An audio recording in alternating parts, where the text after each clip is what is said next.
Yeah, universities. Maybe it's on. I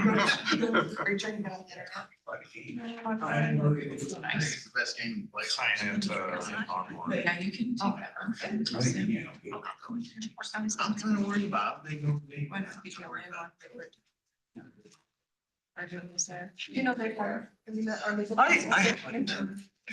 David Hornick. Nice to meet you. I know Denise. Oh, you know my God, well, Yeah, when I Is that- first got here. It would take us less time. yeah, it's always a good thing or a bad thing. Yeah, you gotta always wait and see what follows that statement. Nice to meet you. Don't go to dinner with her or anywhere. People are like, oh, Denise, or they're like, giving her the scowl. No, wait. I'm not, yeah, and I'm either. And I was on last night. I don't like that.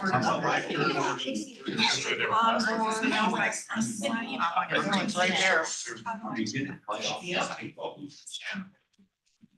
on the half lot.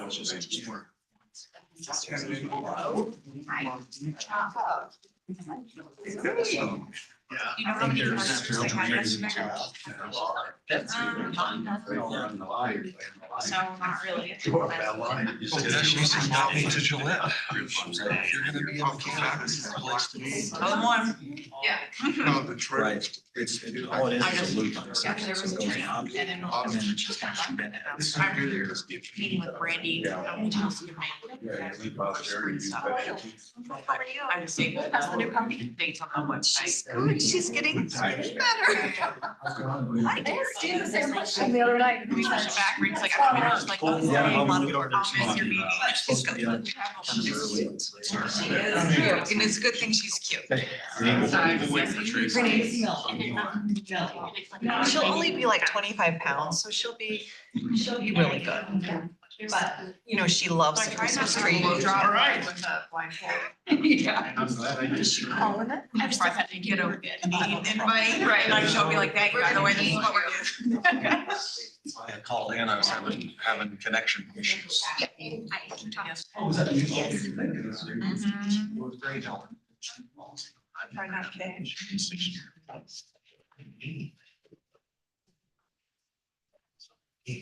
Send you a blood check. Oh, you were firefighting, huh? Hi, Angie. How are you? Good. I believe it hasn't worked.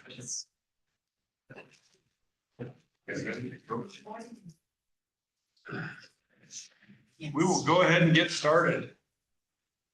Good morning, everybody. Welcome to the Wednesday, December 18th of 2024, the last one before Christmas and the last one of our year. Welcome to our monthly board meeting. If I could get you all rise, Trustee Anderson has agreed to lead us in a pledge of allegiance. I pledge allegiance to the flag of the United States of America and to the republic for which it stands, one nation under God, indivisible, with liberty and justice for all.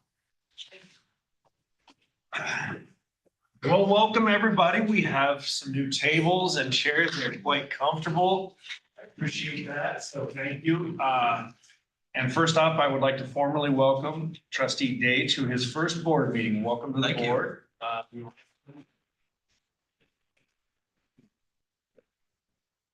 Have you met Chair Angie Loxo with the advisory board? Not officially. Nice to meet you. Okay, nice to meet you too. Moving on, call the meeting to order. We do have a quorum. Any additions or deletions to the agenda?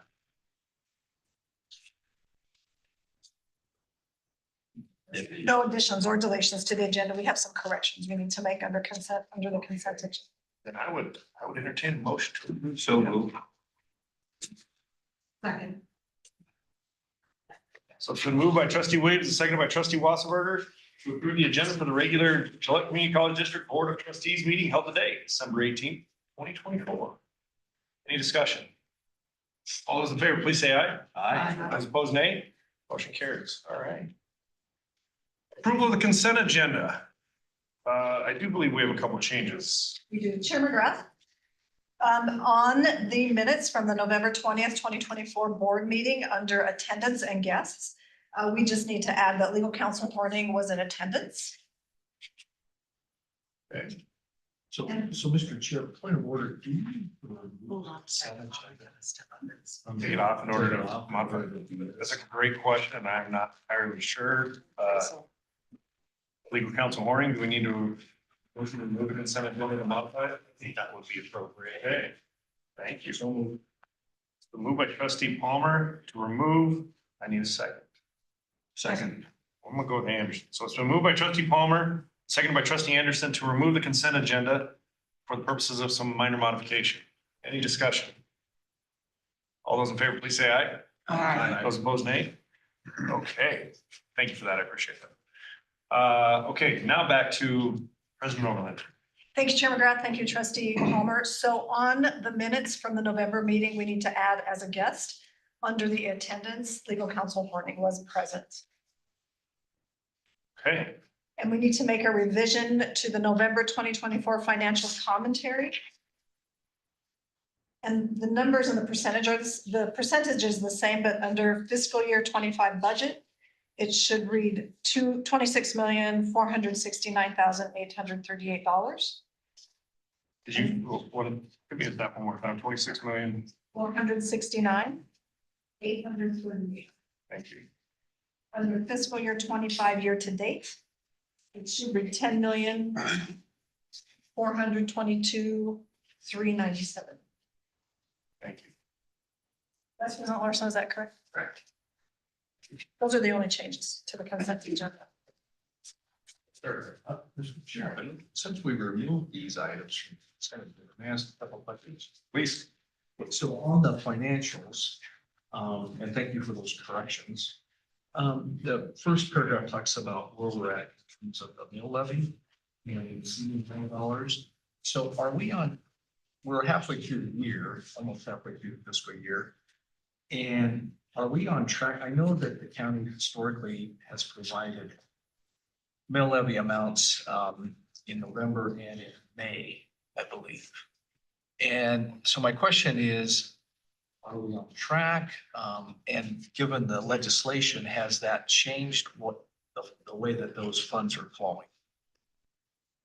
Chair McGrath. Please. Trustee Palmer, I'd invite Vice President Larson to the podium to answer your questions. All great questions, and glad she's equipped to answer it. I hope.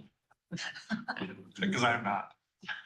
So Chair McGrath and Trustee Palmer and the rest of the trustees. Just let me make sure I understand your question. Are we on track basically for the fiscal year to receive our full 14 million? Yes, we are. We don't foresee any issue with, I haven't received a backup or a commentary from the county regarding a true up value. I haven't received any information from them about that, but to date, we receive monthly amounts that are consistent with getting us to 14 million at the end of our fiscal year. Yes, sir. I have another question. Yes. On the staffing, so it shows that we have several positions still open. And it shows that 113, I think it's 113 is total staff. Does that include the open positions or is that excluding the open positions that we have? Chair Palmer. McGrath, but yeah. I'm sorry. Let me look right at you and call you the name. My That'll be all apologies. right. Chair McGrath, trustee Palmer, my understanding is that number includes the open positions. So our total staffing is 113 Correct. Right now. Correct. Thank you, Mr. Chairman. Great question. Any other questions regarding the consent agenda, or since it is open? Chair McGrath. Yes, please. The only thing I would add on our staffing update is we're very proud that at this point, we only have 5 open positions. This has been a strenuous lift to fully staff up Gillette Community College District. Both, we've had many positions across the organization open, executive level, entry level, staff, classify, administrative. And that's taken about 2 years to get through that full that full range of the positions that we've never had here before that we've needed, but also positions that have been vacated by longtime employees who have retired or moved on to a different position. So at this point, to have 5 open positions, a lot of hard work has been done by this campus to ensure that we have a qualified staff to go forward. So we're very pleased with where we're at in our staffing model at this point. Chair McGrath. Yes, please. I was very pleased to see such a small staffing report this month. It was very exciting to see, and I commend everyone who's worked on filling those positions to help us get to that point. Absolutely. Thank you for that. Chair McGrath and trustees, you'll see, I've asked our Executive Director of Human Resources to run a retention report, so we can start tracking that. She's away from the office right now, so we'll have her do some presentations either in January or February to give you an idea of what our retention rates look like and give you an idea of where we're at in that process as well. So. I have one further question on, it's just on the CDL instructor. I assume we have other instructors in place to continue the program that we've been doing. I see there's an opening or somebody leaving.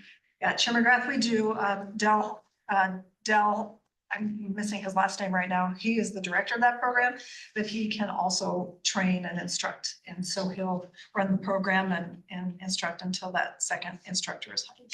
Okay, thank you. Yes, sir.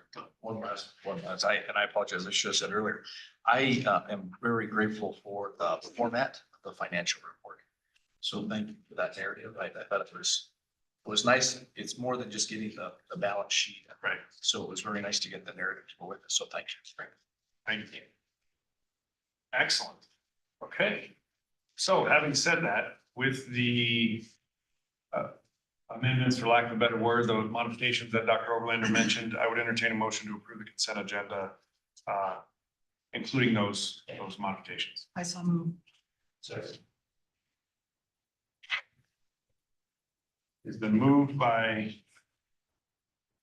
trustee Anderson. I was reading between which, sorry. It's been moved by trustee Anderson and seconded by trustee Palmer to approve the updated consent agenda for the Gillette Community College Board of Trustees meeting.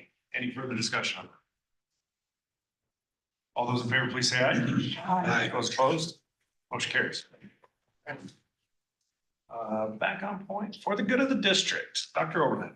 Chair McGrath, trustees, typically at this time, we recognize faculty, staff, and students, and it is now a holiday break. So students, staff and faculty are away for the holiday break. So I thought it would be fun to do a year in review as quickly as I possibly can.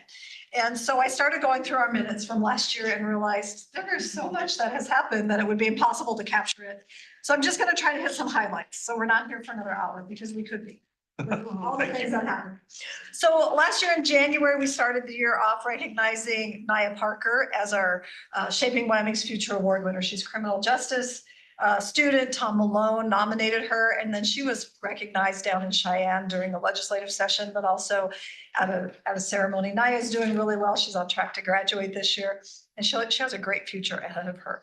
And we did that throughout the year. We recognized students, we recognized their excellence. Miranda Finn and Brandine Martin, who are our PTK advisors, introduced the All Wyoming academic team. And then we also introduced Kayla Amos, who was our Workforce Pathway recipient. She was out in Seattle with Miranda in October to be recognized nationally by PTK. So great work to those folks and our faculty who continue to advise and guide our students. We did have some loss this year that sadly we had to say goodbye to Cynthia Saunders, John Hines, and Debbie McClelland, true supporters of Gillette College, foundational people who absolutely supported this college from the beginning. And they're truly missed. They were absolute friends of our institution and friends of our community. So we'll miss them a lot. Last year at this time, our rodeo teams were both number one in the Rocky Mountain region, and the women were 4th in the nation.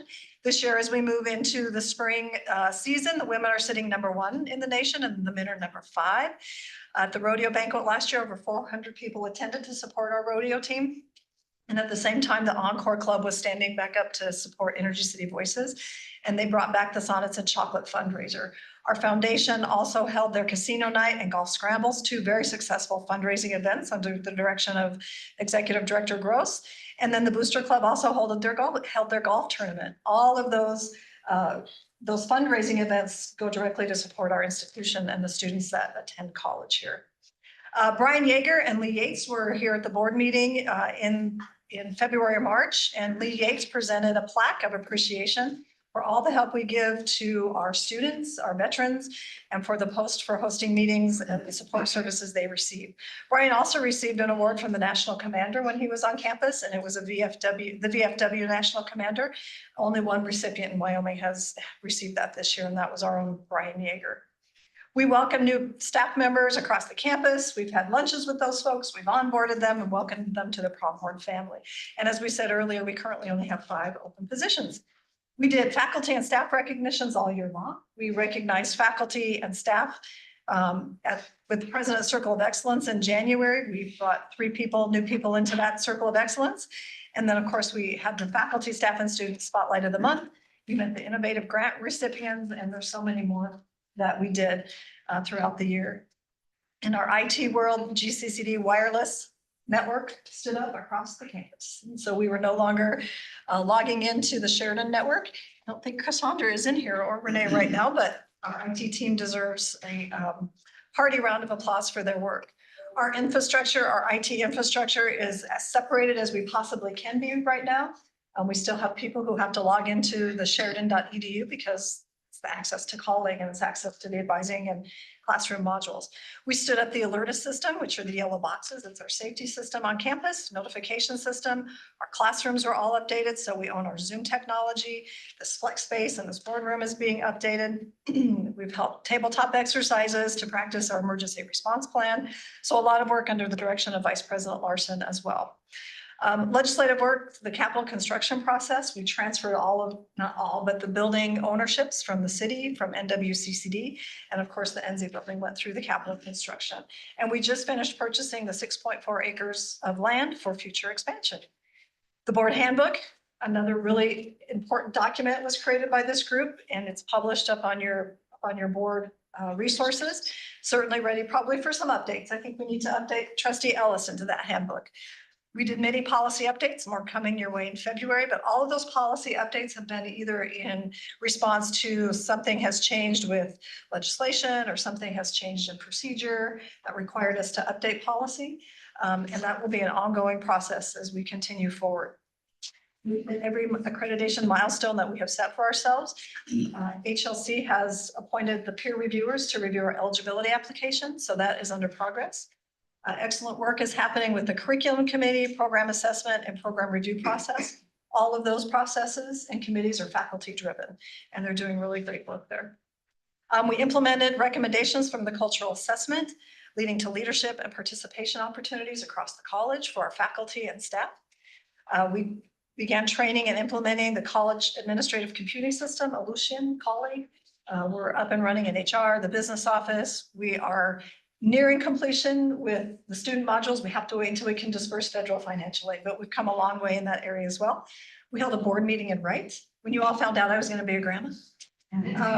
WIP programs, we stood up the CDL program, and we have support for that program for adult learners from the Daniels Fund, which the foundation acquired a grant for that to help adult learners go through that program. We're doing work with our education program so we can support the school district with their paras. Their paras can come through. We also have support from the Logan Foundation for scholarships for those students as well. The foundation also received that grant. And many of our faculty and staff across the college have participated in local, regional, national professional development opportunities, some of which have never had the opportunity to go to before. So much work has happened. So much excitement has happened in 2024 that we're just excited to start 2025 and have a really awesome year as well. So with that, are there any questions? Anything I missed that anybody wants to add as a highlight to our year? I would say this on behalf of the Board of Trustees. I'm not speaking for everybody, but I think that deserves a round of applause. That was a lot.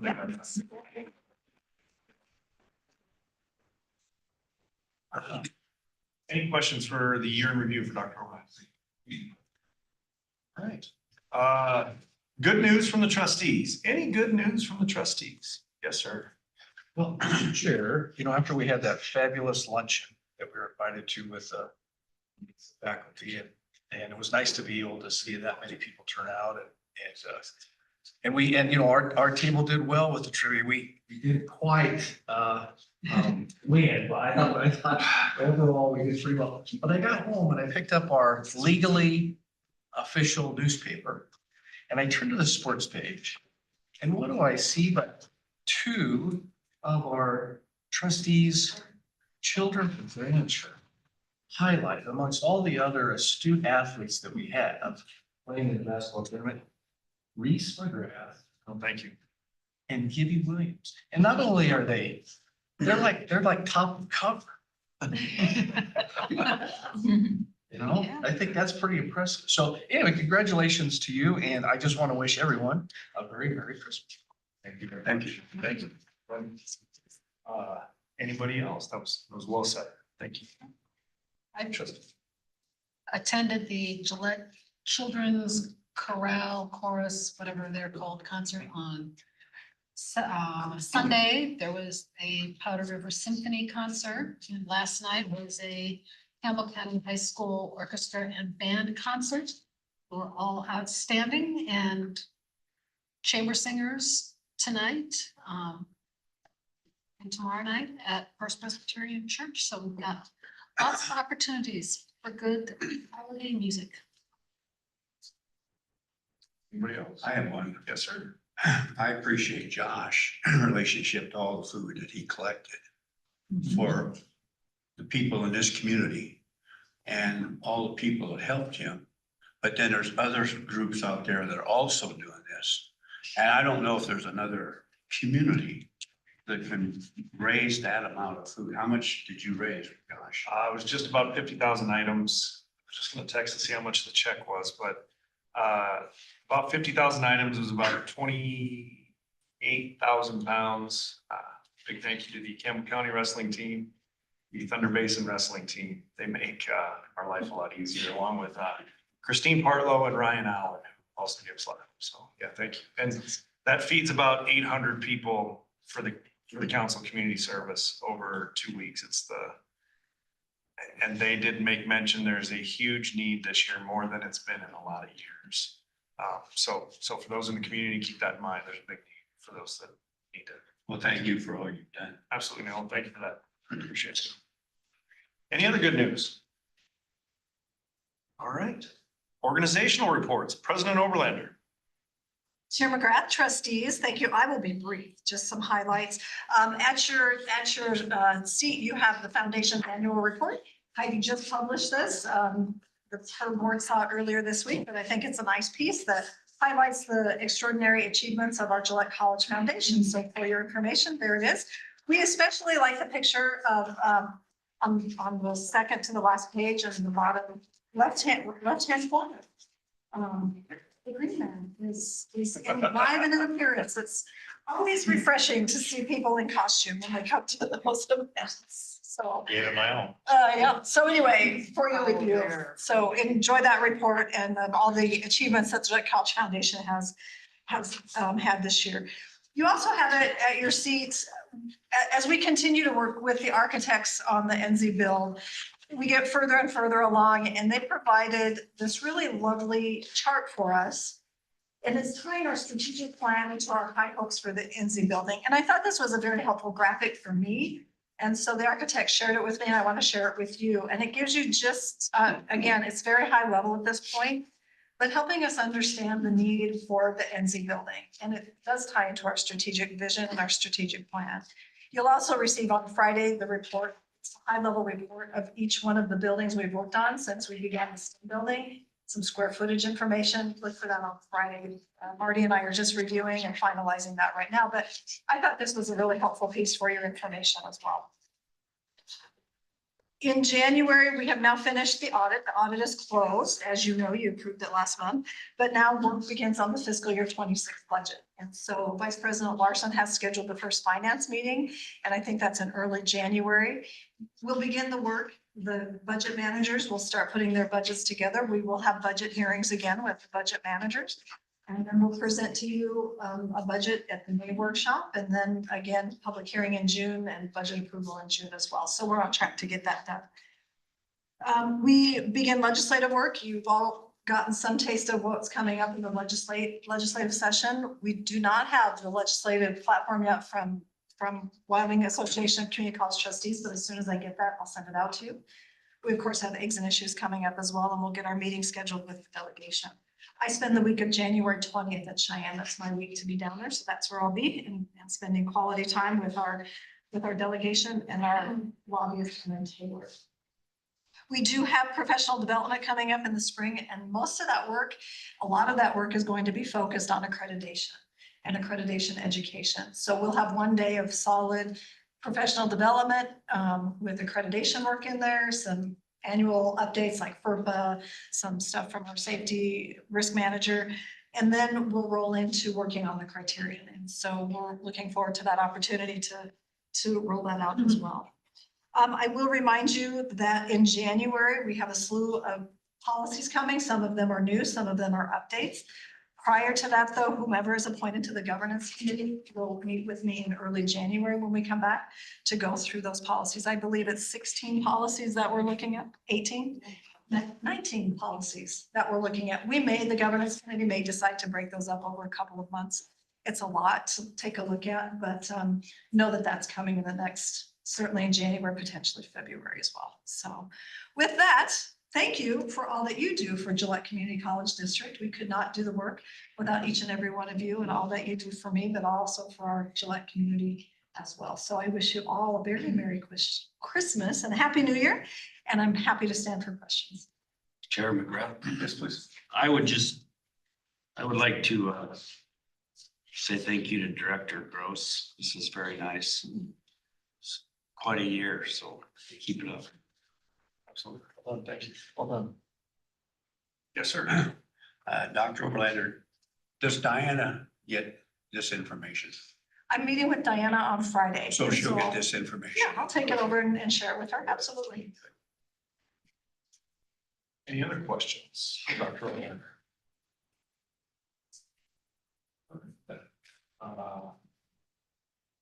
Moving on, short report.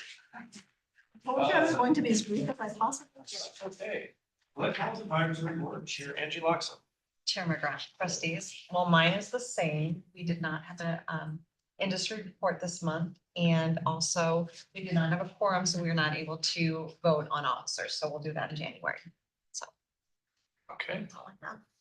And again, the chairs are amazing. I don't know. I'm just like, I could sleep in these chairs. Chair McGrath. Yes, So please. you can thank Director Marty Wolf for this new setup. He's worked to get this room reset for all of you and the comfort of those who visit. So Wow. Thank you. Thank you very much.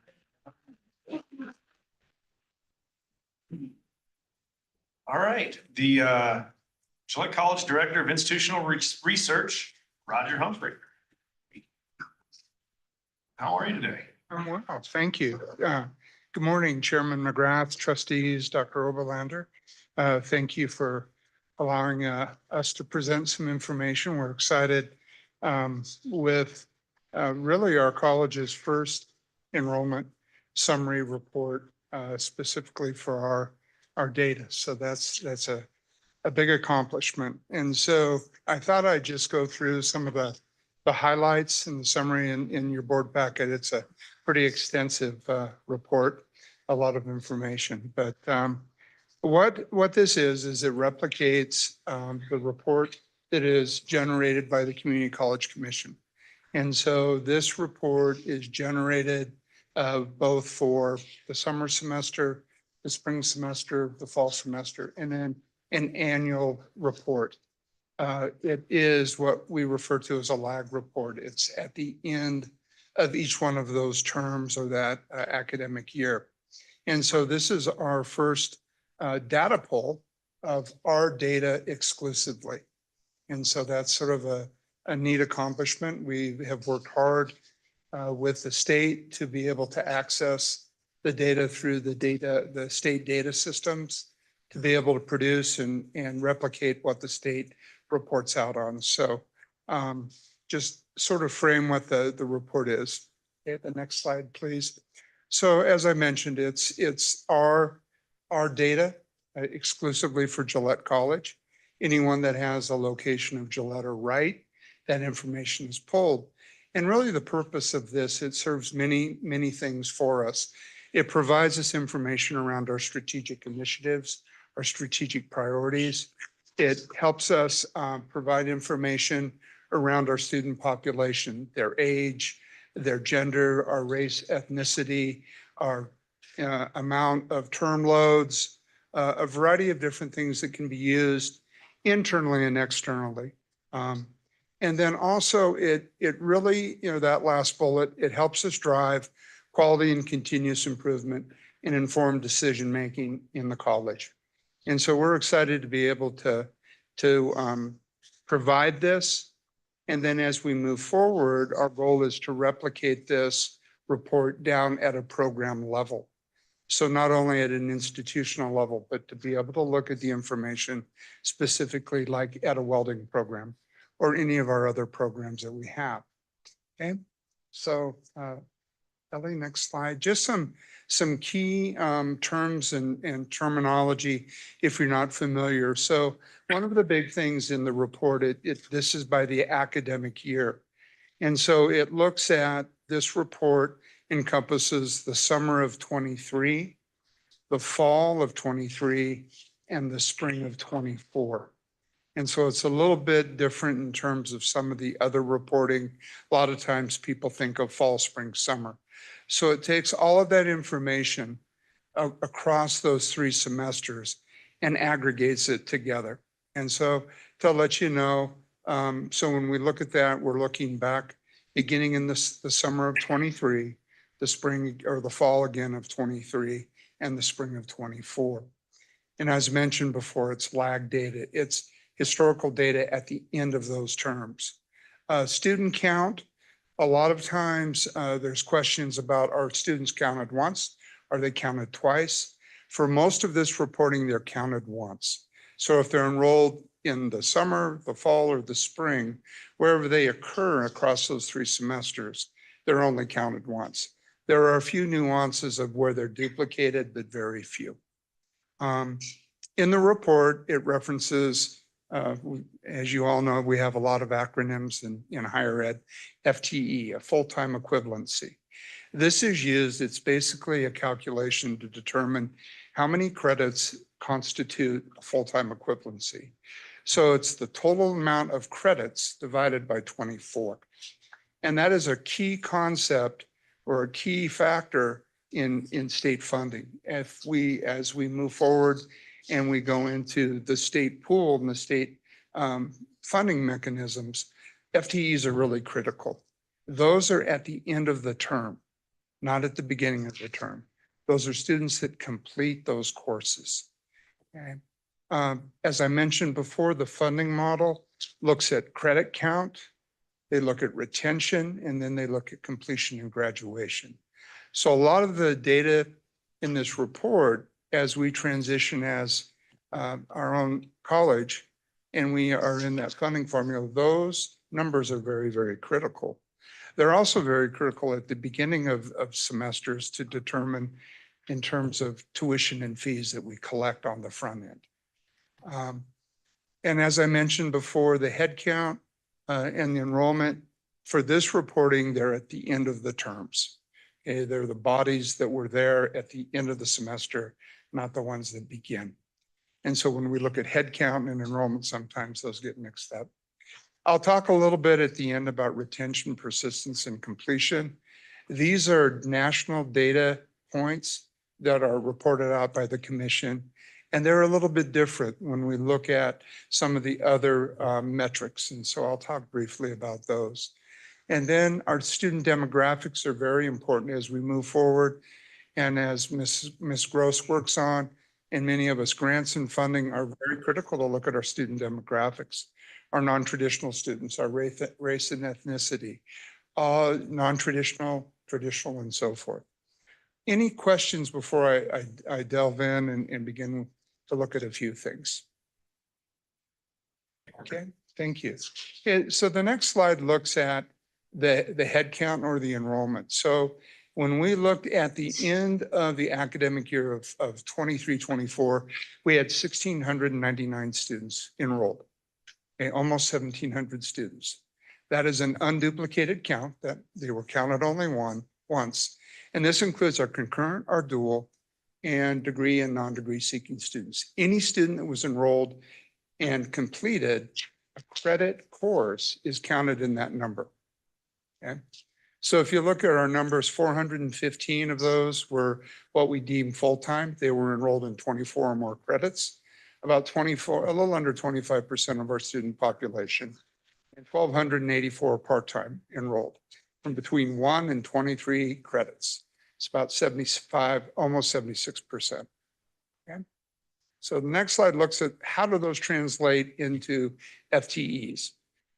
So the bold item at the bottom is that last year, we had 24,386 and a half credits completed. Okay. How that translates into FTEs, it came out to 1,016.1 FTEs. Okay. Of those, 51% of that, or 519, were full-time students. So even though we had fewer students that looked on the other graph or the other slide, okay, these students are the ones that generate, full-time students generate more credits, okay, which basically constitutes more FTEs. Okay. And about 49%, close to 50% were part-time. So that gives you an idea of the FTEs that were generated in the academic year. Okay. A lot of credits. Okay. Just some student information, just from highlights, head count by age. And I think this is critical to note. Of that 1,699, 812 of those students were under 18. Many of those are concurrent and dual students in Campbell County School District #1. And so they are a critical and a large component of our enrollment. Gender is very consistent with other community colleges nationwide. Almost 55% of our students were female, 45% of our students male. And in terms of race and ethnicity, about 73%, a little over 73% were white students, and almost 14% of our students were Hispanic or of any race, okay, under that broad category of Hispanic ethnicity. Questions? Okay, so head count by residency. So one of the things that we're able, and in your report, the complete report shows the breakdown of students enrolled by counties in Wyoming, and then other areas, border states, international, out of state. So I think it's critical to note 86% of the students in 23-24 were Campbell County residents. Okay. In terms of Wyoming residents, 1,581. So almost 93% of the students last year enrolled at Gillette College were Wyoming residents. Okay. Other students, when we talk about border states, those are the Western undergraduate exchange, the border states of Colorado, Montana. They had about 49 students, or we did have 49 students, almost 3% of those students. Out of state, outside of the WUI boundaries, I believe there are 14 states in that, correct, Dr. Oberlander? In the WUI. Okay. So about outside of that, we had about 2.5%, and international students 1.6. Okay. So we serve our county very well. Mr. Chair, so on that head count by residency, is that unduplicated as well? Chairman McGrath, Trustee Palmer, yes, that's an unduplicated count. Okay. Next slide sort of gives you an idea by enrollment. As I mentioned before, 75.6 were in 1 to 23 credits, 24% in 24 plus. The unduplicated program of study, I didn't make that color real, I apologize, stick out real well. I have to get my glasses. 39.6. There we go. Thank you. Okay. About 40% of those students were in transfer programs, 13% in career and technical, and 50% in non-credit. A big part, yes, ma'am. A big number of the non-degrees are concurrent and dual students. And help us understand, Chairman Graff. Please. Roger, help us understand why the dual and concurrent don't declare until right before they finish with us. Dr. Oberlander, members of the board, in the system, they are designated as high school. Until they graduate, then they are moved over to a student. And so they are in the college system, an acronym HSNDS. Once they graduate, then they are rolled over and considered a college student. So that's why they sort of sit out there a little bit different. Great question. Yeah. Excellent. The last box down at the bottom gives you an idea of the FTEs by program. Over 50% are transfer. Those are students that are pursuing an associate's in science or arts, 17% in career tech, 29% in non-degree seeking. So.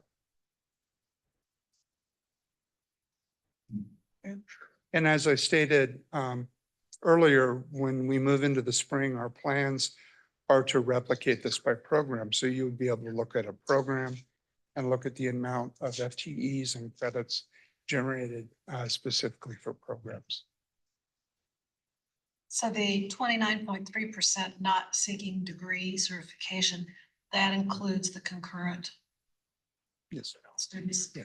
Chairman McGrath, Trustee Anderson, that is correct. Yeah, yes. That you know? It's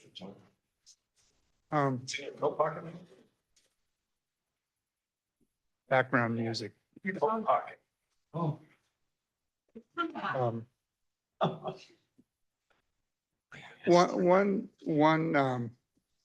One thing to note on follow up with that also is the majority of our concurrent students are part-time. They're normally enrolled in 1 or 3 to 9 credits. And so they generate a large number, but when you divide it by 24, it lowers the full-time equivalencies. Yeah. All right, next slide. Thank you. This is a history of our head count. And so we were able to pull about an 8-year window or snapshot of this. And I think there are a few things to note when you look at some of the decreases. One of the things when you see the decrease between academic year 20 and 21, you see a 14% decrease. That year of 2021 is when athletics was eliminated and all of those students. And as we know, those students are typically enrolled in full-time courses. They're full-time, 24 or more credits. And so you can see that head count was hit fairly significantly in 2021. And then also the transitioning of MSHA in 22, 23 to non-credit. And that accounts for that 27% decrease in 22, 23. One of the things Dr. Oberlander asked me this, and we're investigating, so what constituted or what were some of the factors with the difference between 23 and 24? And so we're going back right now to look at those numbers and sort of determine. I know that our concurrent and dual numbers did decrease between those 2 years, but we want further analysis of that, and we'll make sure to bring that back. Chairman Grant. I think one of the other issues that was happening during that time frame is we were still sorting out who belonged to Sheridan, Yes. who belonged to us, how are we counting online classes? So there's some of that factor in here too, but as Director Humphrey has said, we're going to dig deeper into that. That number just doesn't feel right to me. And that's the first indication there's something up with the data if it doesn't feel right. So he's going to dig a little bit deeper. That's an excellent point. You know, who was counting those courses, who were counting those programs. And so we need to go back through there. I did note our preliminary numbers, which will be finalized. We were seeing an uptick in our summer of 24 and our fall 24 numbers. Both credits and student headcounts are up. And so those will be verified in the spring, and we'll be able to bring those back with official numbers. But those numbers look promising moving into this academic year. Okay. Trustee Palmer. Okay. Moving on. All right, next slide sort of looks at the full-time equivalency. So we looked at the number of students, and then we look at the FTEs. And as you can see, that very consistent with not only the headcount decrease with athletics, the amount of credits. So that top number, 3,100 credits were lost over, I think, right at 131 FTEs with that elimination of athletics. And so that impacted those numbers between 19 and 20. Okay, to give you, or excuse me, 20 to 21, that 10% decrease. We did see a small decrease in the result of MSHA, but again, most of those were half credits. They weren't students that were enrolled in 30. Not that you want a decrease, but its impact in terms of FTE were less than the elimination of athletics. And again, as Dr. Oberlander said, we need to investigate that 5.7. Okay, what were some of those factors? And again, we do see an uptick in our FTEs, preliminary, our FTE numbers moving in from summer and into the fall semester. Okay. The next slide is our non-credit. To give you an idea, this last year in MSHA, we had over 4,200 students come through MSHA. Those were duplicate counts, but the trainings that came through in that academic year were very, very impressive in that serving the community. Area 59 had over 1,300 students sign in, and veterans flow through our Area 59 center. And we had 41 students in our adult ed. And so beyond our credit, we had a lot of non-credit opportunities for the people in Campbell County. And the next slide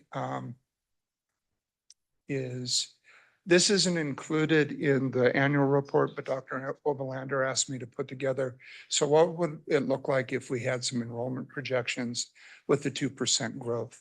And as you can see, our baseline of 1699 of academic year 24, if we grew 2%, what those numbers would look. The light blue are our 5 and 10-year markers. And so these potentially down the road can be good goals for us in terms of our enrollment projections. Okay. The next slide illustrates FTE increases.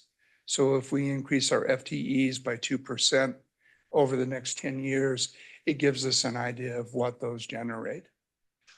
Typically, and Vice President Larson can speak to it, but generally FTEs at a state level are worth somewhere between $3,500 and $4,000 in state funding for community colleges. So FTEs are very, very important as we look at those. Yeah. All right. The next slide, these are some of the national indicators. And so these come from what's one center is called the National Center of Educational Statistics, and then also the National Clearinghouse. These are used as key markers in our accreditation and also looked at in terms of our funding. And they're defined a little bit different. They're usually defined by what we call a cohort. So if you look at the top right-hand box, when we look at retention, okay, the report from the National Center of Educational Statistics, or IPEDS, they look at the number of students that were enrolled at the census date in one fall and how many of those students were in that same institution that next fall, the subsequent fall. So this data point looks at the students that were after the 10-day count in the fall of 22, and they were after the 10-day count in the fall of 23. And so it's actually data 2 years back, but it's just the data that comes from these to look at those. So we look at this, we had 55% of the students that were here in the fall, okay, and those same students were there in the next fall. So we retained 55% of our full-time, and we retained 43% of our part-time students. Okay. These are used as goals within the college in terms of our enrollment plans, our master academic plans. And so when we look at this, okay, when we think about that, any increase in those are students that are paying more, they're paying tuition and fees, and we're also being able to use them in terms of completion. Okay. And these are students that are categorized, caveat, they're first-time students. Okay, first-time enrolled students. So that cohort is a lot smaller. It's the first time they've ever enrolled in college. Persistence rates are very similar. The only difference with persistence rates is that they enrolled in a college the next year. It could be our college, could be that they enrolled in the University of Wyoming. Did they persist in higher ed? And so when you look at those two numbers, they're a little bit different. Okay. Okay. Completion looks at the number of students that started in the fall of 2019 and how many of them completed a degree by the fall of 2022. Sometimes this is called the 150% rule. So if I started in the fall of 19, did I complete my degree in that normal time within 6 semesters? I could have finished it in 4, could have finished it in 5, but ultimately did I finish it in 6 semesters or 150%? Okay. And there is one error. We did not have a persistence rate of 98.2. I apologize. That number was 63%. My apologies. Chairman Roth, I have Yes, a please. question on the completion rates. The 6 semesters, does that include summer or is it fall and spring only? Chairman McGrath, Trustee Anderson, it is summer also. For some reason, they don't count it as part of the 6th, but it is part of the 6th. Yeah. It's within that time frame. There's no break when they were enrolled. You good? Okay. Yeah, Mr. Coleman. Mr. Chairman, Director Humphrey, so that's a completion rate, because that happened, those 6 months or those 6 semesters included the time period when the COVID pandemic hit the world the hardest. Do they give any type of measure to that? Chairman McGrath, Trustee Palmer, they did not. But when you look at nationally, the completion rate for the 2018 cohort and previous cohorts, there was a dip. They did not identify it specifically, though. That's a great question. Chairman, Director Humphrey, on the retention rate, how do we compare to the other community colleges? Chairman McGrath, Trustee Smith, our numbers are a little lower than some of our other community colleges, and we're slightly lower than the state average of the other community colleges, 1 or 2%. Actually, our part-time numbers are higher than many of the other community colleges. Our full-time are a little bit lower. And so as we continue forward, we'll be able to compare this. This really becomes baseline data for us. We didn't have this before specifically for our college, so it really gives us an opportunity to compare. Chairman Brown. Yes, please. I do think too, some of the caveats of this report is just the data that we have access to. And we're still trying to sort some things out of who belongs to who. Yes. And is the data 100% clean? Is it 100% ours? That's the difficulty of this, this period that we're in as an institution right now. The other piece that I remind the trustees is when you look at that non-credit count, those almost 5,000 people we trained in MSHA, you don't get funding from the state. The state does not fund that non-credit. It's a state grant. MSHA is, we get the state grant, but it's not calculated into the funding formula. There have been some very high-level conversations about that with our legislators. How do, it's important, right? MSHA is important to our industry partners. The training workforce, how do we roll that into the funding formula? So just know that as well. And then, of course, I think with that population of dual and concurrent enrollment, sometimes it's hard to track them a little bit, correct? Depending on where they land and where they go. The 150% ties into federal financial aid too. So you only have 150% time to complete your degrees, and then you run out of financial aid eligibility. So it ties in to a lot of different factors within how money is calculated and time is calculated with US Department of Education. President Overlander, Chair Palmer.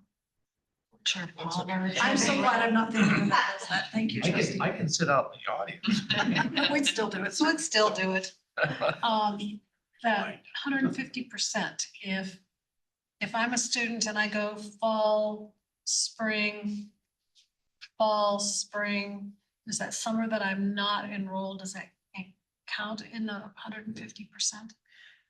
Chairman, trustee, I would defer that to our IR director. I'm not sure. That's a great question. I don't know. Chairman McGrath, trustee Anderson, that whenever they begin enrollment, that's when the clock begins. Okay, so if they're a summer enrollee, it begins at that point within that academic year. And I think that was a great point. It's really critical when you look at federal financial aid because they're only allowed so much and over a certain time frame. So, and I would agree, we are continuing to sift and validate our data.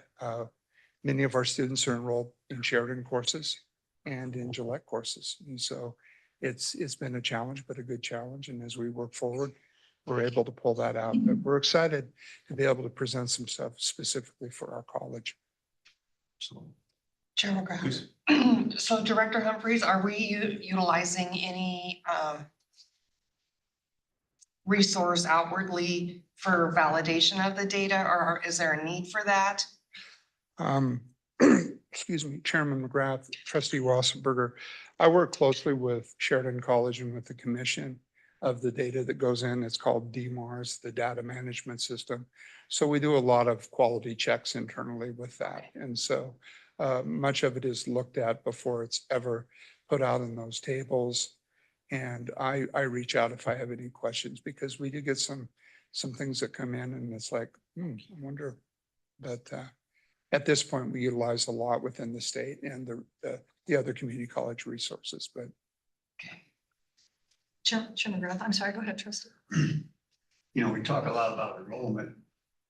Is it important that we know, the college knows what the GPA average is of our students?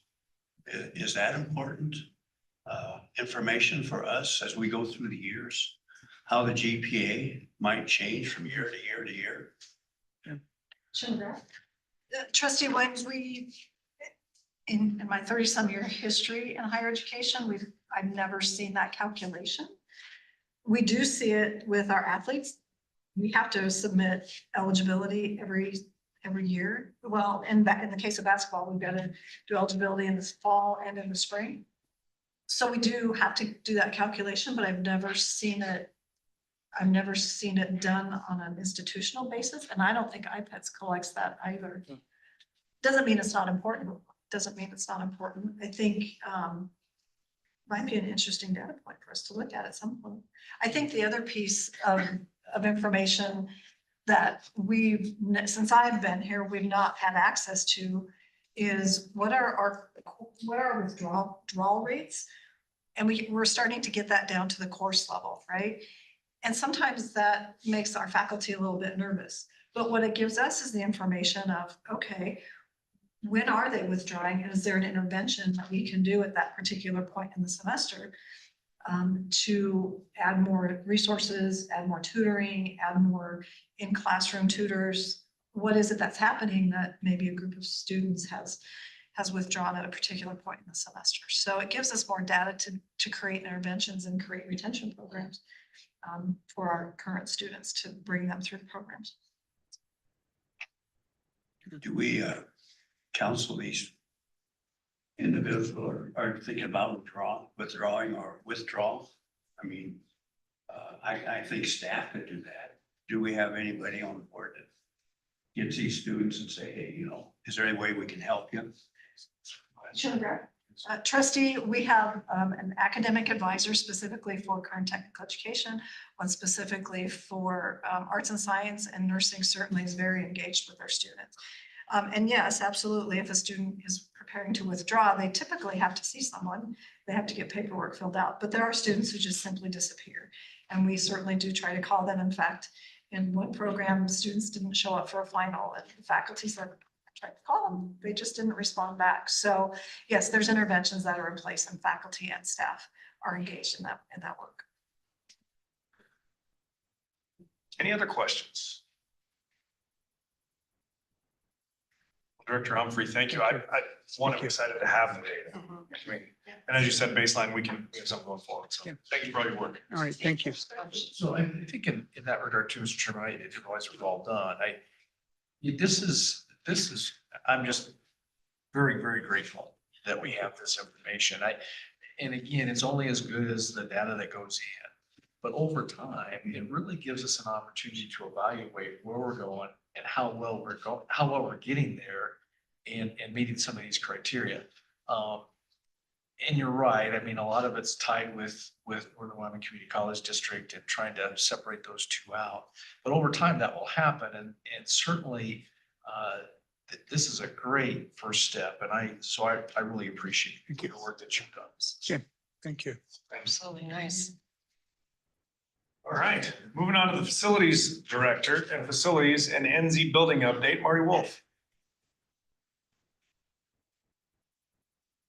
Good morning. Thanks for having me.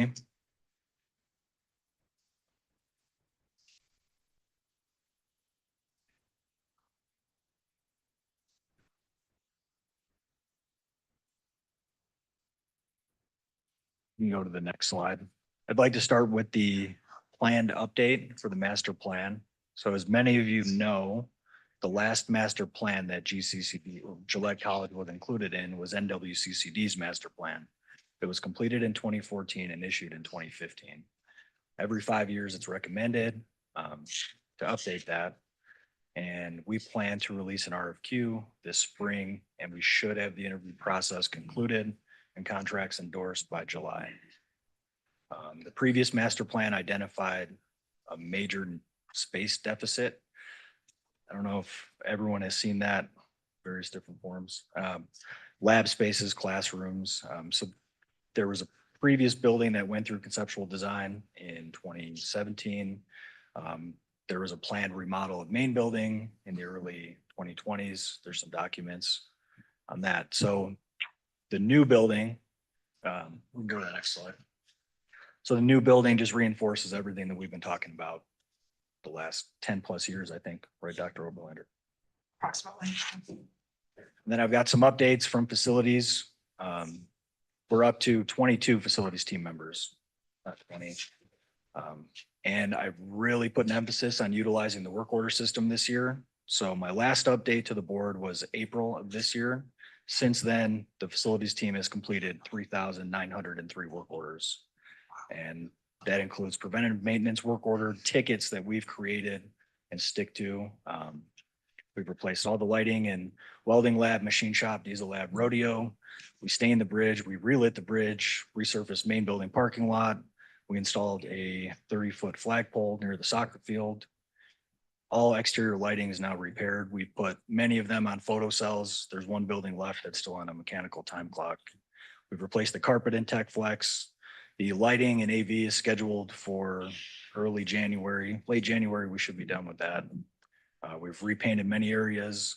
We successfully separated the boiler plant from the domestic hot water plant in I Hall. And we continued retrofitting I Hall with LED lighting. We're about 80% complete. We've worked with an outside entity to develop the preventative maintenance program, and we planted just over 35 trees over the summer, and they're all still alive right now. We checked. So since April, it was kind of slow as far as meetings and events go over the summer due to Camp Bree. But those numbers are still fairly large. So that 595 meeting number, that's not every single meeting across campus. Those are just meetings that required some sort of scheduling or space need. We can go to the next slide.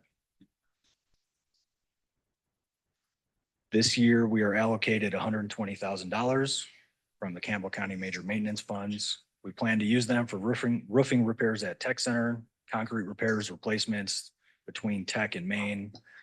There's a lot of concrete sealing that needs to be done. A little grateful we haven't had much snow this winter. There's a lot of crack sealing that needs to get done. And main building exterior beam stainings planned for spring, summer. So I'm working closely with my counterpart at the county. We need to retake this picture, Maggie, because the parking Yeah, lot's I know, better they're just like, serviced. what happened to I my just words? noticed that. The parking lot is much better now. It's better service. We go to the next slide, please. The preventative maintenance program, one of the largest projects that we've done this year. So we've worked with an outside entity through Brightly, who manages our work order system. They're called Bureau Veritas. So they came on site in November for an on-site facility site assessment. That report is still being worked out. I hope to have it by the year's end, work out a couple kinks and roll out the preventative maintenance program in January. It'll give us a detailed report on all major campus operations equipment. It'll help with budget forecasting in the future. Every major facility has a preventative maintenance program and it's all digital. So this will help me track. It'll assign to team members. It'll self-generate weekly, monthly, semi-annually, and annually. And it'll really help us to be proactive rather than reactive. So we've built a lot of these already in-house, but there's just so much. It's been great to have someone else build it for us. So all the equipment will be tagged. I've got 300 to 400 extra tags for future equipment or equipment replacements. We're going to tag all the vehicles and get oil change schedules and all that. It'll be great. We can go to the next slide, please. So this is a timeline for the NZ Applied Learning Center. Just a quick progress report. So level 1 was completed before my time. I took over this year and we released the request for qualifications. In fall, we received 11 statements of qualifications. We shortlisted to 4. We interviewed 4 firms and ultimately landed with MOA Architecture. So we're currently reviewing the previous level 1 study. We're updating the programming, strategizing layouts.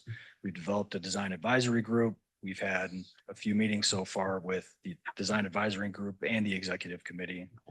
So upcoming, we'll be releasing another RFQ for a construction manager at risk in the next couple of weeks here. And same process, we'll receive statements, qualification, shortlist, interview. And we project our conceptual design to be done this spring, early spring. I'd like to see it in March. And then we'll move forward with the level 3, which will include construction documents, construction administration services, and the build. Go to the next slide, unless there's any questions.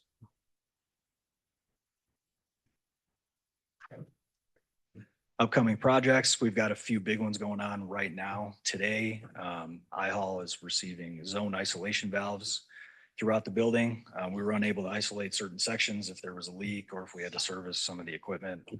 And Pronghorn Center court floor refinish is scheduled for tomorrow. So they're going to be making some paint repairs, doing a professional cleaning. We have that scheduled every year, July and December. So that's taking place this week too.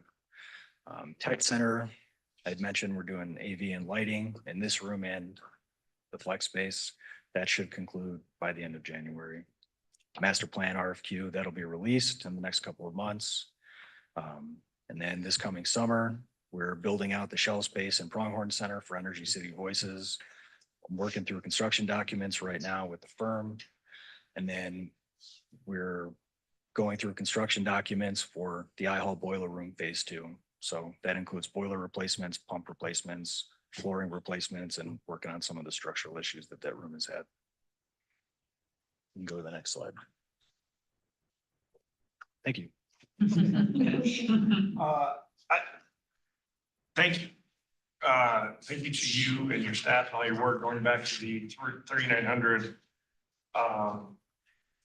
completed work orders is tremendous. I mean, I don't have anything to baseline that. It just feels like it was very busy. So I would say this, jumping ahead a little bit to our board evaluation. And so I'm excited that you brought it up. One of the things that was brought up multiple times is the long-range facilities plan. In our board evaluation that we do, or self-evaluation, frankly, it was brought up at least 8 times. So I'm glad we're headed down that road. I think that will also help the NZ building in terms of the need. Listening to some of that square footage deficit that we have, that we're somewhere in that 130,000 square foot deficit, 160,000 square foot deficit, meaning that's how much square footage we could have or should have for what we're servicing. So, but also a long range of where we're going and what we need. And I think right now, it feels a little bit from my perspective, like we're just throwing stuff up and then, okay, here we go. There's been a lot going on. So thank you. Questions from others? It's 2 ways. If I was a student that just graduated from high school, somewhere in Wyoming, Iowa, and I would come to this campus, I would be so impressed with how the campus looks. And I look out this window and I see Thunder Basin. I see over the top the rec center. I see our college. I would want to go here simply because it's pretty. And you guys have done such a great job with making it pretty. And I'm sure the trustees would like to really thank you because this is really pretty out here. Now, I'll say this is the south end of town, and I won't say that for the north end of town, but I'll say it for the south end of town. But thank you for all you've done and your staff and Dr. Oberlander to help make this a very pretty campus. Well said, trustee. Thank you. And certainly echo trustee Williams. I think again, it impresses me so much, Mr. Chairman, how far we've come. We started out with a sound structure. And now we're starting to fill in all the details. And the details that Director Humphrey gave us earlier in terms of the enrollment and those kind of statistics. Now, Marty, what you're doing, Director Wolf, what you're doing now with the facilities, we're starting to put all the pieces together. And so, when you look at the enrollment projections of 2% a year, and then we took a look at a master plan, and then we took a look at what the foundation's going to do for us in terms of developing the funds. It all comes together and they all tie together, but it's those pieces that we've been missing. And now we're moving ahead in that direction. So again, Marty, thank you. Much appreciated. Sure. Chair McGrath? Yes, please. I think one of the nicest compliments we get when we have visitors to campus is how beautiful our campus is. And it takes our facilities team absolutely to make that happen, but also our faculty and staff. If you walk around through the main building right now and up through the residence halls, it's decorated beautifully for Christmas. And I think that's something fabulous for our students and our staff. But I think also as you get deeper into our labs, like if you go into the diesel lab or the welding lab, our facilities team does some of that cleaning, but our faculty are the ones that really do the maintenance work. They get their labs back in order after every class session or every semester. Certainly nursing does a lot of work in their labs as well. So it certainly is an attribute from our facilities team that this campus looks and functions, but also our entire team does such great work to make sure that our students have the proper facilities that they need to learn and to be successful in their coursework. So, and we appreciate you allocating funds for us to be able to do that. So, Chairman, Please. I believe we had a group of students who had gone to a conference at a community college somewhere, I can't remember when it was, and came back and said, we didn't realize how really nice it is here until we went to that college and saw what their facilities look like. And it wasn't anything like what ours are. So congratulations to everybody who takes care of facilities. I would definitely second that. I mean, I've been to most of the community colleges here in Wyoming recruiting, and it is phenomenal what we have here. And so the maintenance and that everything that goes into the facilities and the buildings that we have, we really are blessed here in Gillette. Excellent thoughts. Thank you. Say amen. Well, I hate to just be like an echo in a canyon, but I totally agree with those sentiments. I guess something that really has stuck with me through the years. Years ago, when working at the hospital in a department manager meeting, and we were talking about having pride for our organization, our facility, and taking care of it as if it were your own home.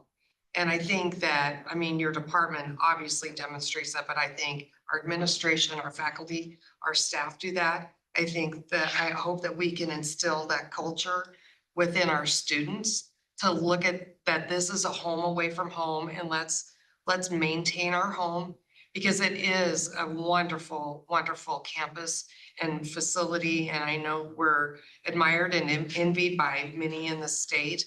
But I think we really need to have that mindset that, you know, keep this as if it was your very own home, because we built this. We haven't inherited it.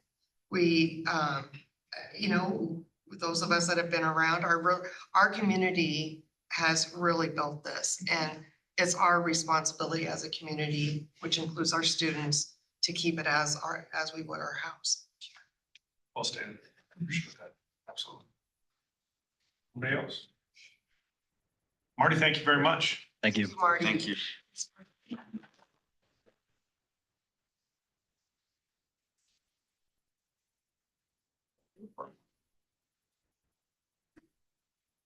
Give me a minute, sorry. There we go. Okay. Moving on to the old business, the board evaluation, that falls on me. If you'd like to look it over, a few of my takeaways that I found personally, overall, I think was rated very highly. Two areas that I think needed particularly either a lot of addressment or some addressment. One I've already shared is the facilities. That was rated pretty low in comparison. And so I think that's something we have to, and then continuing board education, and I think that probably falls on me. It was brought up, maybe taking an article out of trustee quarterly, and I think that's a great idea. So probably going into 25, that'll be one of my goals as a board chairperson, to try to continue our education, especially as there's always going to be new people coming on the board or evolving. And so we'll continue to try to do that. And again, I think the master plan is a big deal, at least in my own mind, and it was apparent on there as well. I would open it up for anybody else that has any thoughts or questions on the board evaluation. I want to add, being the new member coming in, the training I thought was great. Even from before, even before the election, to have the packet, to go in and sit down, and the education there has been great. And that's, I think a lot of that is why I feel very comfortable here, because of the training. So I appreciate that. Excellent. Well, thank you. I'm glad to hear that. And thank you to the advisory board, and Angie, your trainings or your different thoughtfulness and variation you brought to the board. I've enjoyed it. So anything else? Okay, moving on. The nominations committee. A little new to this, so going about this. We did have a nomination committee. It consisted of myself, trustee Anderson, and trustee Smith, going through some things. And so I guess we need to Thank you. Sorry, knocked my name tag. look at nominations for our upcoming year for the cabinet, for the board. The executive. The executive board. So I would request a motion. Well, we need some nominations. And so from the nominations, it's my job to say who's, committee who was nominated. Okay. You can't. So I was my trustee Anderson and trustee, sorry, you were picking up her name tag. Trustee Anderson, trustee Smith was the, and myself. Okay. So, Excellent committee. yes. So it was asked if I would continue as the chairman. I'm more than happy to do that. I've enjoyed that. I think it is certainly looking forward a two-year term. I really do. From that, then vice chair, trustee Wattsberger continuing in her role as vice chair. It was also then looked at that then trustee Smith would be the secretary and trustee Anderson then the treasurer, especially this year, given her background in statistics, helping her grandson. Leave that out of minutes. Yeah, so, if. So there- moved. Okay. So we can approve these as an entire slate of executive officers, or we can do them individually. I would prefer to do them as a slate if there is no. So I would entertain a second. Actually, point of order, you don't have to have a second if it's a motion brought forward on behalf of the committee. Okay. I'm. Call for the question. Okay, so it's been moved by trustee Palmer to move the slate of officers forward. Do I need to repeat those or do you have those? Okay. Any discussion? All those in favor, please say aye. Aye. Those opposed, nay. Motion carries. Thank you. Thank you for your vote of confidence, everybody. Looking at the committee appointments, and I did a hybrid here. I had the same nominating committee and then went through some of it myself. So looking at the accreditation committee, I asked if that would stay the same because I think that I just think consistency is key in that. So that consisted of myself, trustee Palmer, and trustee Wasserberger, and both of those seemed like they were okay to move forward with that. So I'd like to do that. The art committee, trustee Wasserberger, Smith, and Anderson. Again, I think they're probably about done with what they're going to do now until maybe there's a new building in place or something to that effect. So the Association of Community College Trustees, trustee Anderson has agreed to serve there. And I also asked that it was asked trustee Williams move on to that committee as well. So, and Ellie, I can give you this guy, I printed it. So as long as that is okay. The Bochis committee, trustee Anderson has agreed to stay on there. And I did not ask, but I was going to ask if trustee Day I would step aside, trustee Day serve on the Bochis committee. Glad to. Excellent. The finance committee, trustee Anderson, Smith, and Palmer. I replaced trustee Gee with trustee Palmer, especially as we move into the next year with, fundraising towards the NZ building and everything else that looks like. So, and they all agreed to that, I think. Chair McGrath, Yes, will the please. NZ Building Finance Committee and Finance Committee be the same? Yes. Okay. Again, in my mind, for the next year, I think consistency is key. So the governance committee, I would actually ask if trustee Williams and trustee Smith would serve on there, and then I'd like trustee Day to serve on there. So I'm gonna ask you to step aside. Okay.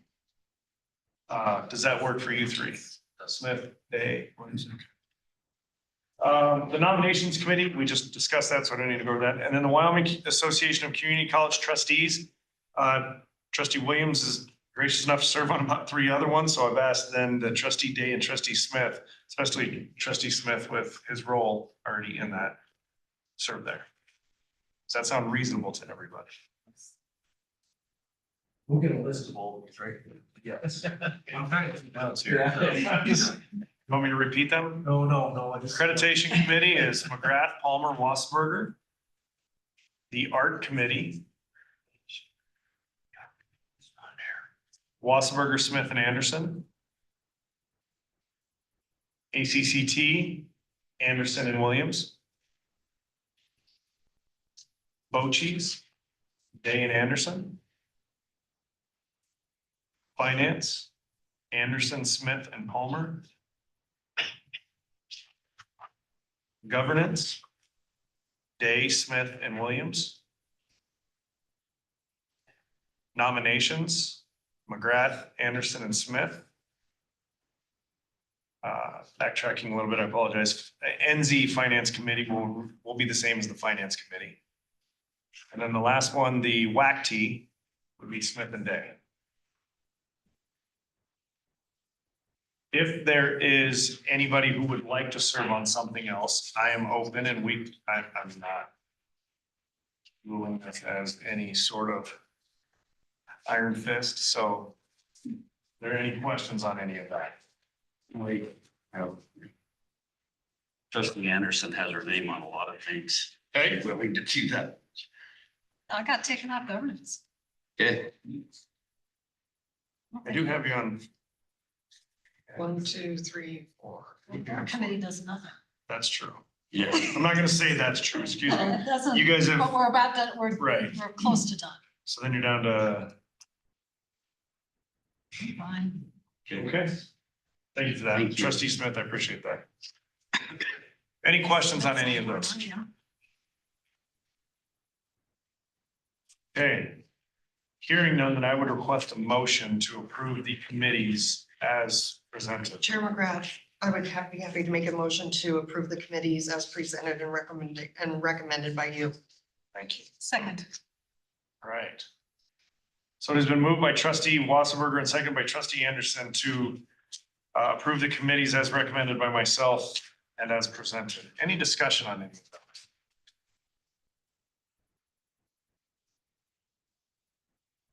You have a quizzical look on your face? No, I'll just wait for the list to come out. I can't write as fast as Hold on. you. No, that's all right. I'm sure that. Let's pass that over. By the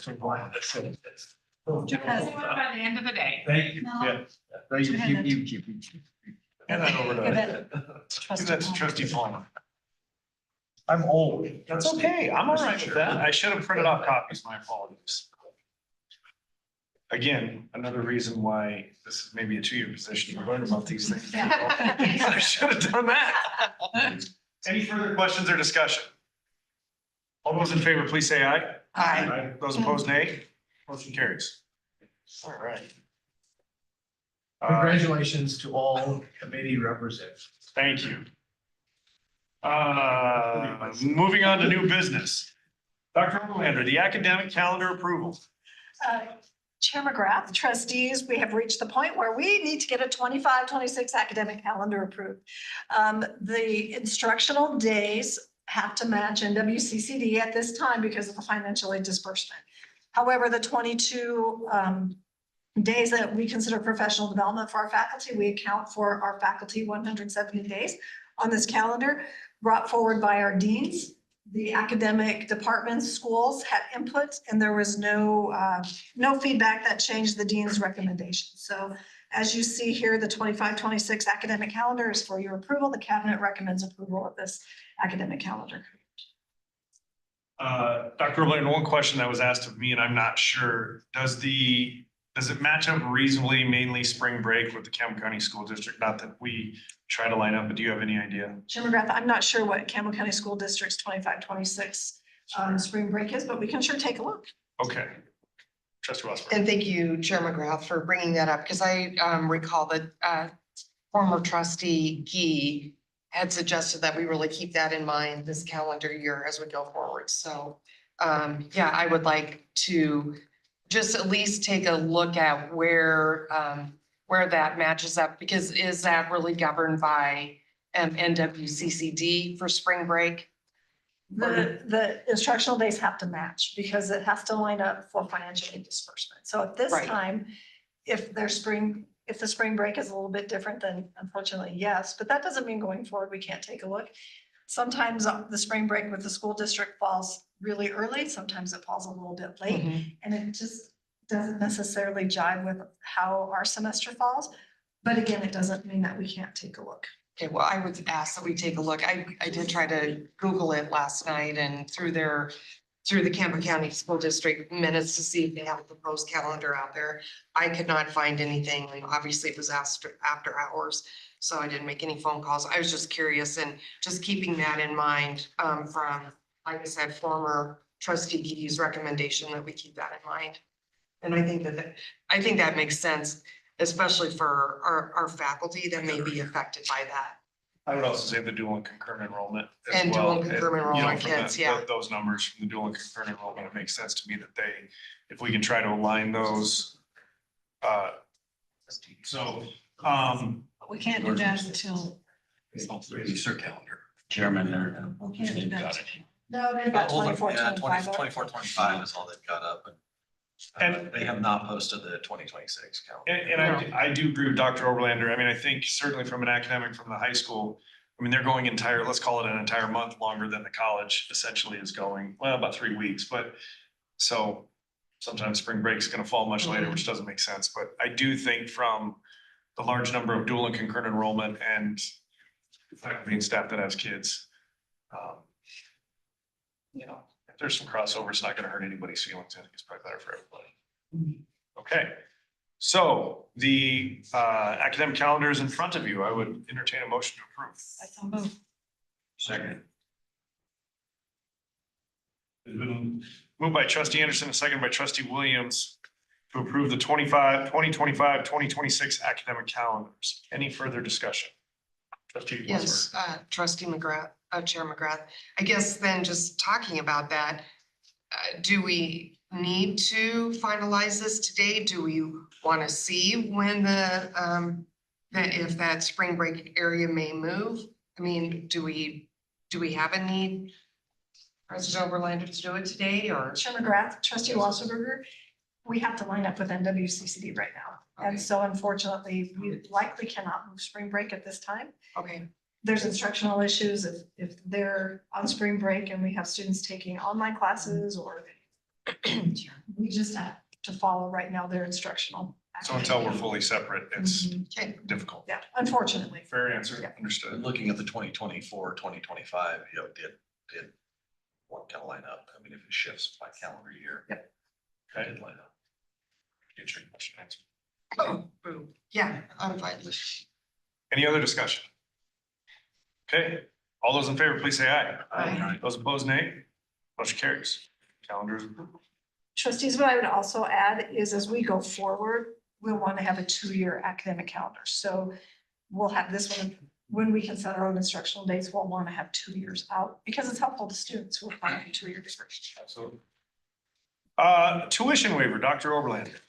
Trustees, chairman, trustees, as you know, the Northern Wyoming Community College District is implementing a in-state tuition waiver.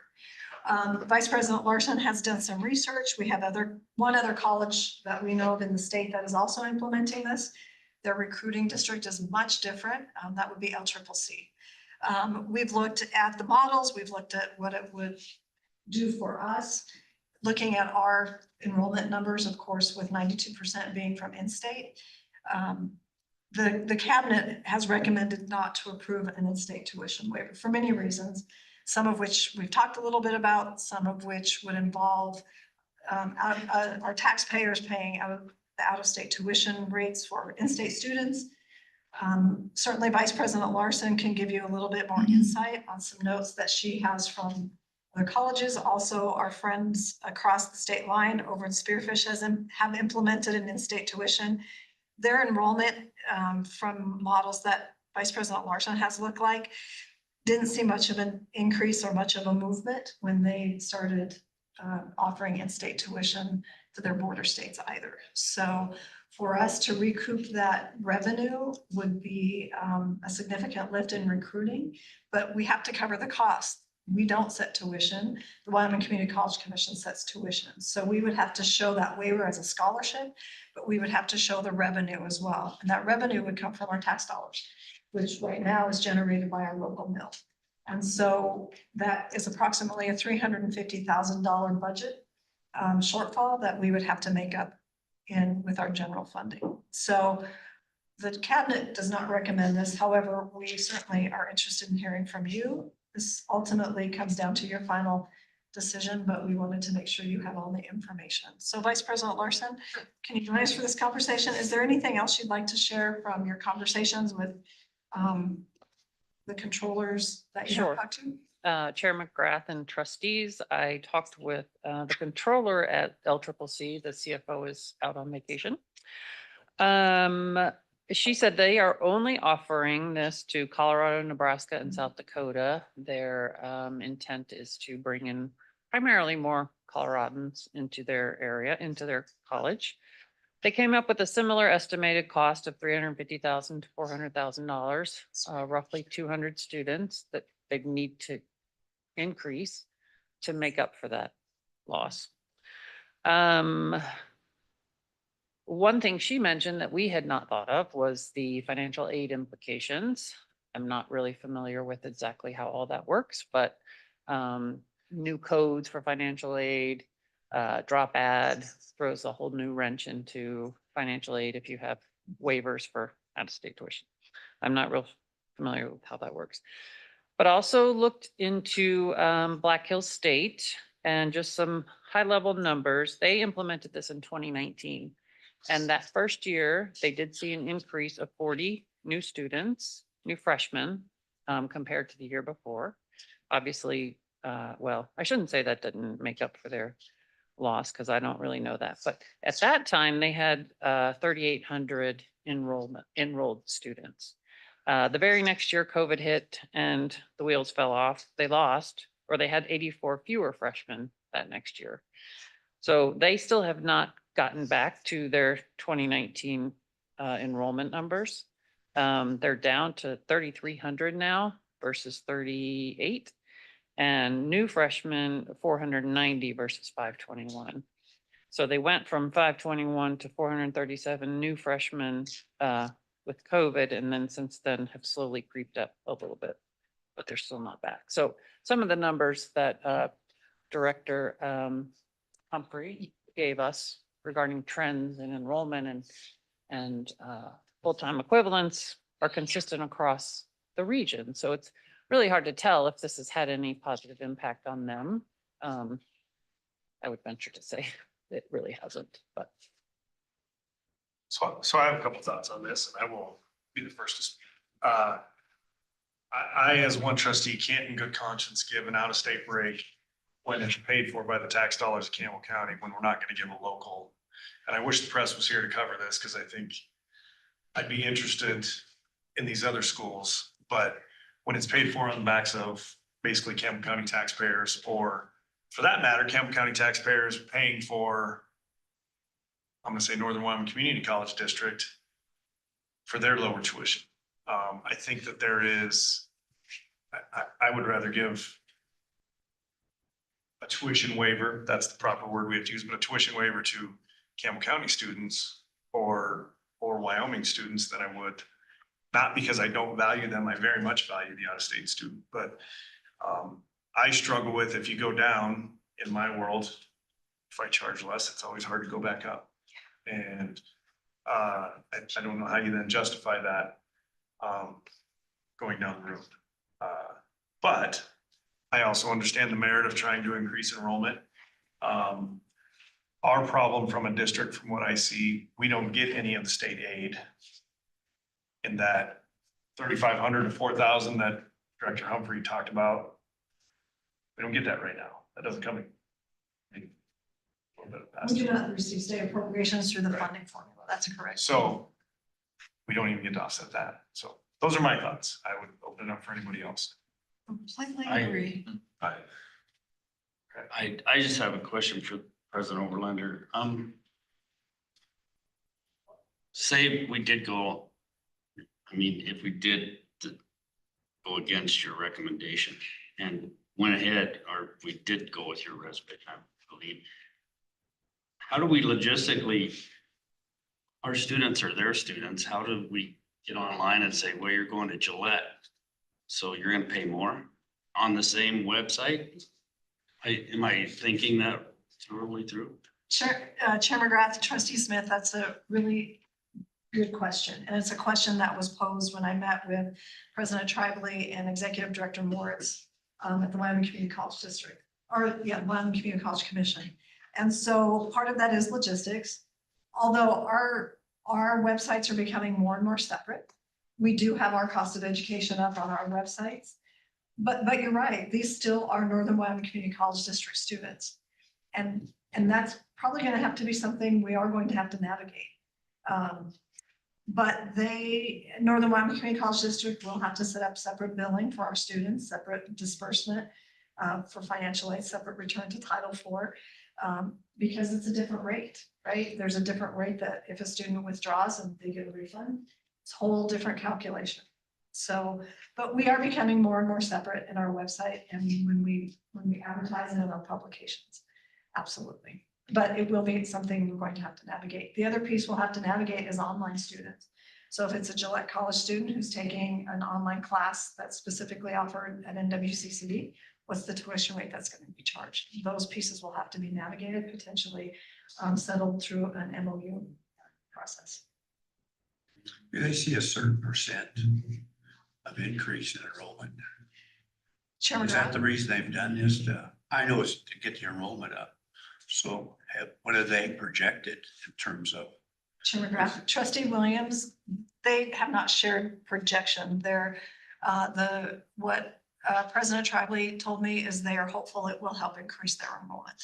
So I don't know what their model was. I'm not privileged to that information. Mr. Chairman, first of all, thank you for all the work that you've done, giving us good information and visiting with others. And it seems like LCCC is just really starting this as well. They haven't. Yes, they'll be offering this coming fall, next fall. So I think it'll be interesting to see if we can get those numbers, what they are. I concur with you wholeheartedly. I don't think we want to go down this road. And you look at the tuition numbers, they're not, I mean, tuition is not that high even for an out of state, comparative to some other institutions across the region. And again, it's quality of education. And I think our quality of education here at Gillette College is what's going to bring students. It's, as we've all said, it's the quality of our institution in terms of the facilities, but also our faculty, our staff, our community as a whole is very supportive of the college. I don't think we have to do this. And I am a little, I'm discouraged that some other institutions are looking at this as this is a way to increase enrollment instead of maybe looking at what can we do to increase enrollment by the quality of our product and our quality of our programs and the things that we can provide to students that maybe they can't get someplace else, just to decrease the cost of enrollment. And I think Black Hills is a good example, has not proven out. And so again, I would encourage the board to stand with the president and her cabinet to say, let's not go down this road. Chairman McGrath, one more statement. Maybe this is for Mr. Horning, but in the original fit together, isn't there a statement in there that says neither one will do harm to the other? Yeah. Could this be considered harm? I mean, it's $350,000. Trustee Smith, I can attest that there is a statement to that effect in the memorandum between the districts. The second part of your question, I would think I'm in a position to answer that, but it certainly raises the question, I guess. Just a thought. Thank I you. agree with you, Trustee Smith. I think that what needs to be navigated is the online portion of this, especially as I get the sentiment that we're not going to go down this road. We need to take action we can, but the online portion is concerning to me because maybe Director Humphrey knows how many online classes are being, of those credit bearing classes, how many are being taken right now by Gillette College students, but on campus Gillette College, but the course is being taught at Sheridan. I think that's something that you may not know that right now, but something is gonna have to bear out because we're gonna have to be prepared to have some stern discussions. Chairman McGrath, I don't know the total number of credits. The past year, I think we had close to 290 Gillette's college students enrolled in not Sheridan programs. Those are online programs. Okay. Yeah, it's a market number. I mean, and I would also like to know how they're paying for it. My thought is they're paying through it. Some for state aid. Is it being paid for by the Whitney Foundation? Is it being paid for by their foundation? Is it being paid for by, where's this money coming from that they propose? I mean, because we just know that right now that's a $350,000 hit to us. If we implement it. If you implement, excuse me, but knowing that money has to come from somewhere. Right now, that comes from a mill levy. And Mr. Chairman, I guess a couple other points too is this is a good discussion. But the other point is we're not fully accredited yet, right? And we have to go through this process. And I think that's another reason that I would be resistant to try and implement any type of tuition waiver or change in tuition. Well, if that's by the state, we don't control that. We can certainly, as LCCC, and it sounds like Sheridan's going to do this, but I think because we're still in the midst of getting our accreditation in that. I think that's another reason. The only other observation I would make is that, and I don't know who the current chair of Sheridan College is. I'm sure it's probably changed. They just had their elections as well. But I would think, and again, going back to Trustee Smith's point, it might be good to have a letter from our chair to their chair, just simply indicating our rationale for not wishing to go down this route of a tuition waiver for out-of-state students. And not to put more work, I know you're busy individual already, but I just think it would be good to have that communication from chair to chair on why we don't think this is a prudent action for us to take. Chair McGrath, we're happy, legal counsel and I are happy to work with you to draft that. And we can certainly reference our MOU with NWCCD. I think one thing that's really important to point out is we are so fortunate in Campbell County that we have Bochis and that we have the Pronghorn Advantage, which really does buy down tuition for our local high school students. The concurrent and the dual enrollment programs really is a tuition buy down. Dual enrollment students don't pay for their tuition, which is, it's wonderful. It's a really great opportunity. In fact, we hear more and more success stories from those students and from their parents and how grateful they are. But we have a strong institutional scholarship program that all students can apply for. Our students are eligible for WUI. And so our students, this is a very affordable, even without this tuition waiver, such an affordable educational opportunity for our in-state and out-of-state students.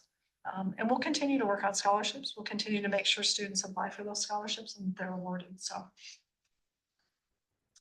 Okay, so my question from the consensus of the board, does it just die for lack of action? Or do you want action on this that we're not going to institute it? What is the board's? Mr. Chairman, I'd make a motion that we do not proceed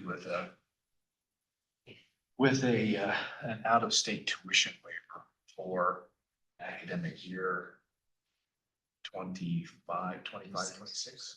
That'd be correct. Second. Excellent. So it's been moved by trustee Palmer and seconded by trustee Williams that the Gillette Community College District Board of Trustees will not institute a tuition waiver for the academic year of 2025-2026 For out-of-state. for out-of-state. And will not issue an out-of-state tuition waiver for out-of-state students. Does that sound okay? Got that? Okay. Any further discussion on that? All those in favor, please say aye. Aye. Those opposed, nay. Motion carries. Okay, Thank you, trustees. That was a wonderful conversation. ratification of foundation board members, Dr. Oberland. Chair McGrath, trustees, Heidi, do you want to introduce this and your new board members? Thank you, Chair McGrath, trustees. At our board meeting this past Monday, we welcomed 2 new board members to our board. Robbie McClelland has joined our board as well as Darren Edmonds. Robbie has a lot of great fundraising experience. She was the president and treasurer of the AVA nonprofit for about 6 years. And Darren Edmonds has a lot of great experience from the land board as well as being a Boy Scout leader for many years here in the community. So we're pleased to have them on our foundation board and excited about the things to come. Excellent. All right, thank you. Thank you. Then I would entertain a motion to ratify. Okay, thank you. What's our theme for the foundation dinner this year? We can start thinking. Point of order, there's a motion on the table. Yeah, let's get a second. Second is Daredevil. Heidi stepped right up there in a hurry. I'll wait till you're done. Thank you. So it's been moved by trustee Smith and seconded by trustee Palmer to ratify. No, by trustee. Oh, yeah, I'm sorry. It was? Yeah, he did. Okay, to ratify. Before he asked. Williams.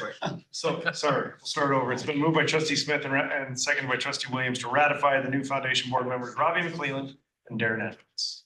Any discussion? All those in favor, please say aye. Aye. Those opposed, nay. Excellent. Director Gross, what is the thing? Thank you, Chair McGrath, trustees. So our theme this year is casino night in the 70s. So we're thinking flower power, Scooby-Doo, hippies, whatever comes to mind. The 70s was a great decade. I graduated from Here, high here, school in the here. 70s, so it's a great If any of decade. you need any Yes. help with that. Yes, so and the date on that is April 11th. That stuff anymore. Yeah, all right. Thank you. Okay, thank you. Trustee Wasserberger, Space shuttle. That's exactly right. That's right. Uh, Katie is grading. Around the garage. Chair McGrath, you've lost control, sir. no, we're ready. Committee reports, WACT. haven't done anything. Okay, no report. Perfect. Excellent. Art committee, Joe Salata has started work on our pieces. excellent. Yeah, the check was partially given, right? Yes, When I heard. yes, she received her first Installment. half installment payment and she's putting it. Okay. That is it for committee reports. Public comment, anybody out there that hasn't already? No, but Maggie and I just did some research on the school district calendars and I'll share with you. For 25 and 26, NWCCD and the Campbell County School District spring breaks do line up. But in 2027, they're a week off. We haven't approved a 27 calendar yet. Perfect. Good. Thank you for doing that. Thank you. High five. I don't know how. Now you can feel better about your vote. Yeah. Okay. No public comment. Upcoming events. December 4th through the January 1st is winter break. Campus is closed. January 9th is Eggs and Issues, 6:30 a.m. at Senior Center. For you retired folk who I know love to get up for those early morning meetings. Trustee Palmer. February 15th is the rodeo banquet. Always a great time at Camplex. If you have not gotten a table or you would like tickets, Casey Ray, I know is usually one that coordinates that. I bet Larry Trustee Smith can help you with that, but always a great time. Yeah, she just sent out the thing with the, where you can scan it with your phone, start purchasing tickets. Okay. Oh, good. Any other upcoming events or things going on that of note? They are having a Skills USA banquet coming up. I don't have the dates, but I'm sure I can find out. Yeah, that'd be great. Keep us posted. I'll bring it to the next meeting. So they were selling tables and So I assume it's not in January, let's. it's hope. not in January. Okay, No, it's gonna be, it was either the end of February or first part of March, but I'll Excellent. confirm Yeah, that. please let us know. Yeah. let us Uh, know for sure. there is also the, Through 7th. besides the eggs and February issues. 7th, Thank you. sooner than I thought. Skills USA banquet, is it here in the tech? Okay. Also, there's the chamber, luncheon. Yep, we have the chamber Speaker series series. speaker in January and that date is, sorry, not one. 14. It's I think that's correct. Sorry. Where It's not the Camplex? Vice Chair Wasserberger and Dr. Overlander are going to speak on behalf, as I am out of town, so. What are they gonna speak What are we gonna do? about? College accreditation, Skills USA banquet. Preemie babies.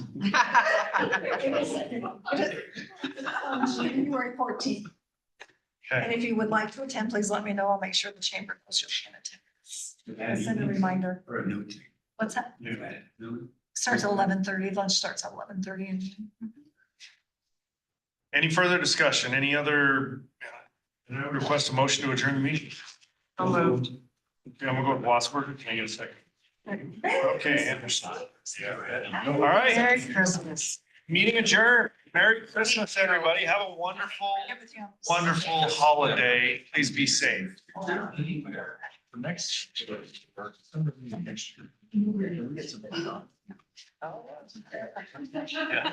Will it have